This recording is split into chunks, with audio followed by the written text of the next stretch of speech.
to Mobile Legends. Kan bisa jadi AC-nya panas ya bangsat.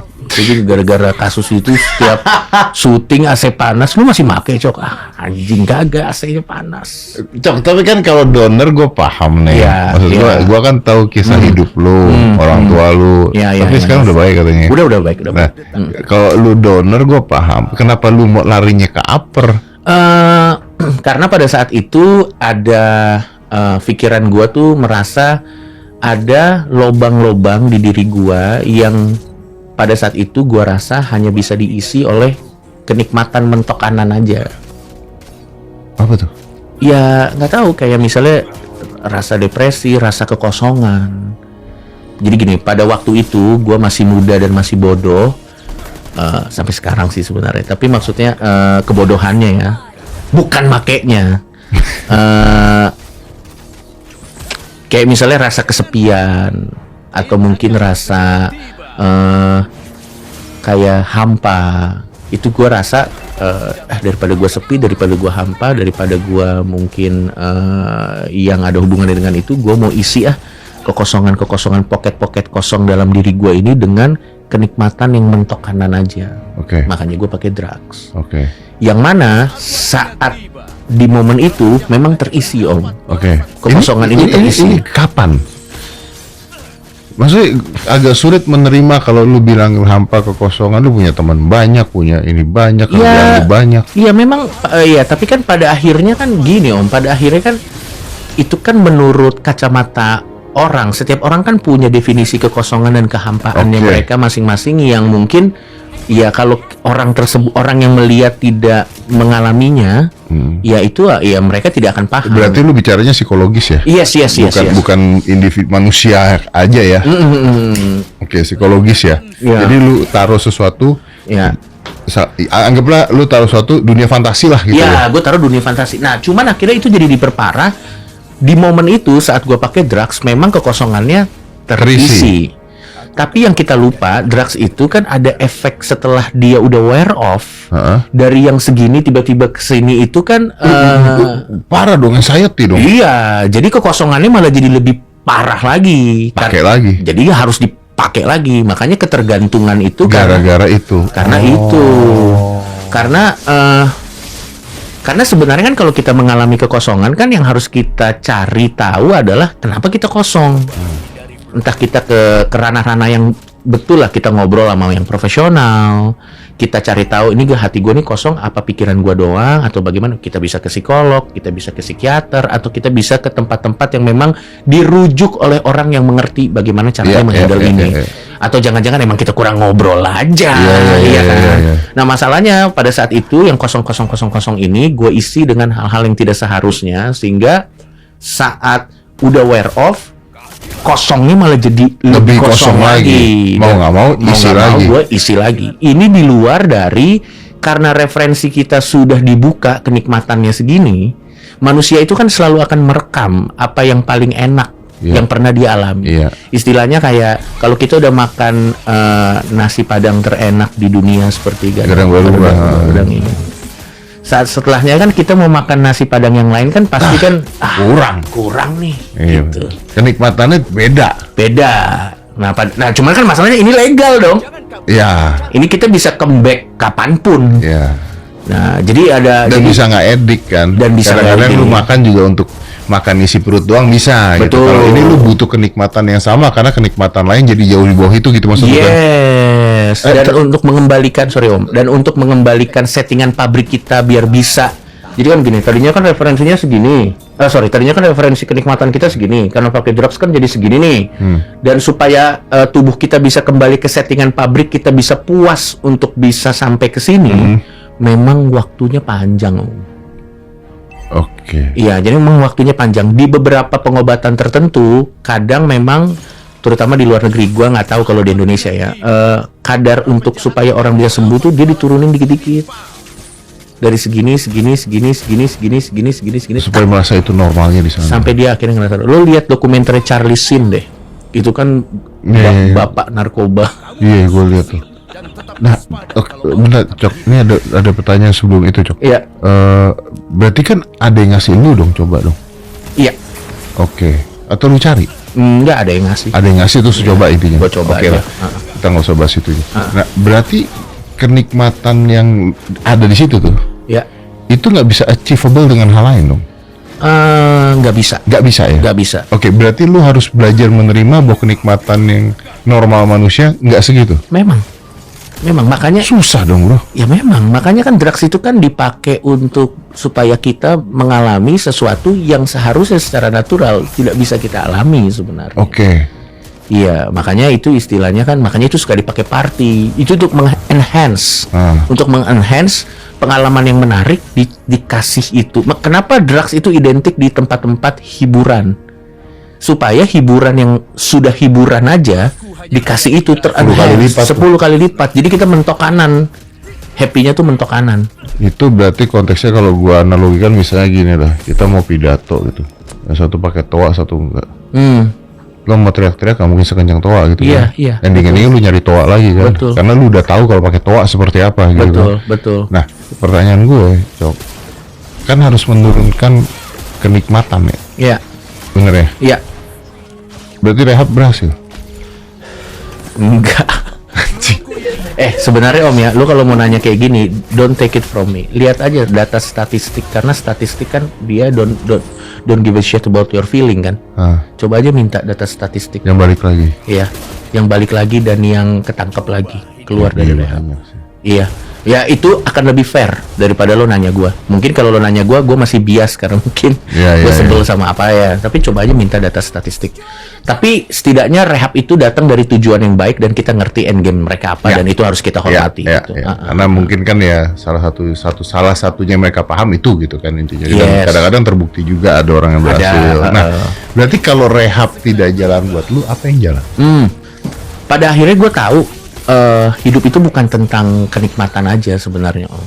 Oke, gue akhirnya menyadari fakta bahwa memang ada kenikmatan-kenikmatan tertentu yang sudah tidak bisa saya ulangi kembali karena itu akan bermasalah, yang akan mengakibatkan masalah buat tubuh gue sendiri. Gue which is nanti bisa mati, overdosis dan lain-lain, dan juga bisa mengakibatkan masalah dengan hukum. Yang mana dua-duanya serem. Oke, gue udah berdamai. Oke lah, berarti kenikmatan yang udah pernah gue lakukan tuh nggak akan bisa terulang lagi. Oke, ya memang susah Om. Sampai akhirnya jadi ada teman-teman gue yang selalu gue jadi teman ngobrol, teman sharing untuk ngasih tahu bahwa hidup itu sebenarnya bukan semata-mata tentang kenikmatan. Karena kalau kita ngobrol mengenai hidup mengejar kenikmatan tanpa drugs saja itu kan kosong sebenarnya Om. Anjing, gue jadi kayak biksu ini bangsat.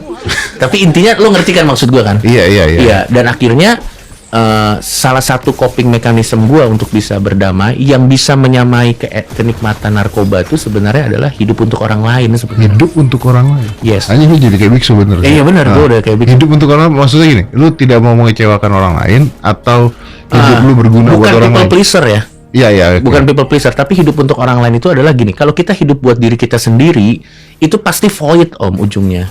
Karena let's say kita punya duit 1 triliun, pada akhirnya kalau cuman untuk buat kita, seberapa sih kita bisa ngabisin duit 1 triliun gitu.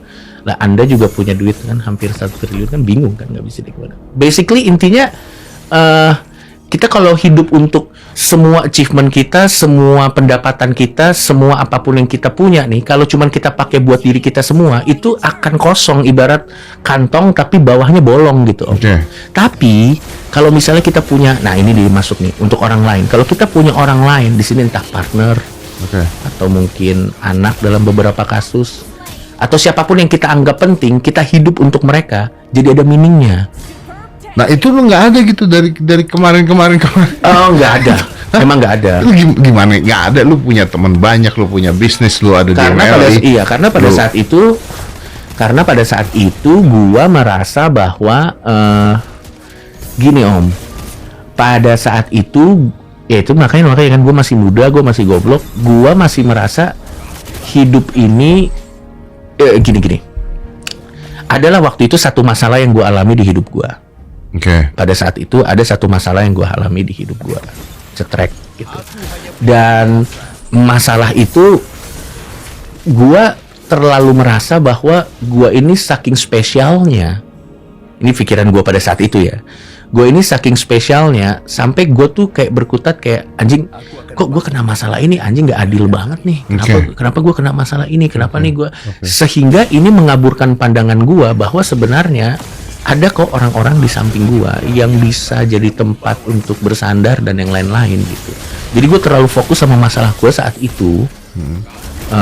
Dan karena gua memang pada saat itu punya main karakter sindrom kali ya pada saat itu, sehingga akhirnya gue kabur tuh. Gue terlalu egois mikirin semua tentang gue sampai gue nggak sadar ada orang-orang lain yang ada di sekitar gue. Dan gue pada saat itu merasa masalah gue juga bukan sesuatu yang bisa dengan mudah di-share ke orang-orang yang terdekat pada saat itu. Karena lu nggak mau. Karena pada saat itu masalah gue adalah pikiran gue sendiri. Gue merasa kalau gue cerita ke orang lain, gimana nanti reaksi orang lain? Iya. Jadi tapi kan belum tentu. Nah itu dia, makanya masalahnya adalah pikiran gue sendiri. Iya, karena ketakutan diri sendiri karena drugs itu lo pakai dia nggak ngejudge. Iya, oke. Iya, dia datang lo pakai, wah happy, wuh. Tapi lu tahu kan sekarang lu tuh banyak teman-teman lu yang nggak ngejudge lu. Oh iya, walaupun ada yang gampar saya ya waktu itu. Tapi itu wake up call. Iya. Tapi itu wake up call. Berarti kan gini, mau gampar gue itu kan berarti dia mengeluarkan effort untuk aim, minimal untuk aim dan mengeluarkan tenaganya untuk melakukan itu. Yang which is gue rasa melihat personality orang tersebut, dia nggak akan melakukan itu ke sembarang orang. Iya, paham. Iya gitu. Cuma saya kaget aja sih. Gitu kan. Iya. Oke. So, berarti kita paham bahwa ketika lu pakai itu dan sekarang lu nggak pakai, artinya lu tahu bahwa tidak ada kenikmatan yang bisa mencapai kenikmatan itu. Iya. Nah makanya sekarang gue hidup untuk siapa? Gue hidup untuk, ya ini akan terdengar konyol, tapi lo nggak boleh ngejudge. Lo tuh nggak boleh ngejudge tujuan orang tuh hidup. Gue tuh hidup untuk satu partner gue, dan gue hidup satu untuk pudel gue sebenarnya. Oke. Anjing-anjing pudel-pudel gue yang ada 2 biji itu, yang si Peter sama si Jasper. Oke. Jadi saat misalnya gue capek, saat gue gue syuting terus lawan main gue nggak asik.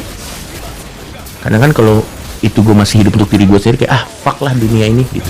Ngapain gue kerja sama orang yang nggak asik? Enggak. Kalau misalnya gue ketemu situasi-situasi yang nggak asik nih di lingkungan kerja, gue inget, ya tapi kan ini kerja ya, nanti kalau gue kerja ini makanan si Peter sama Jasper nggak ada nih gitu. Jadi ya capeknya gue tuh terbayar saat nanti gue bisa membawa hasil dan achievement gue bisa dinikmati sama orang-orang yang deket buat termasuk gua. Anjing gue itu. Termasuk anjing gue, lu salah satunya. Terus ada Adriano Colby, orang-orang di MLI lah.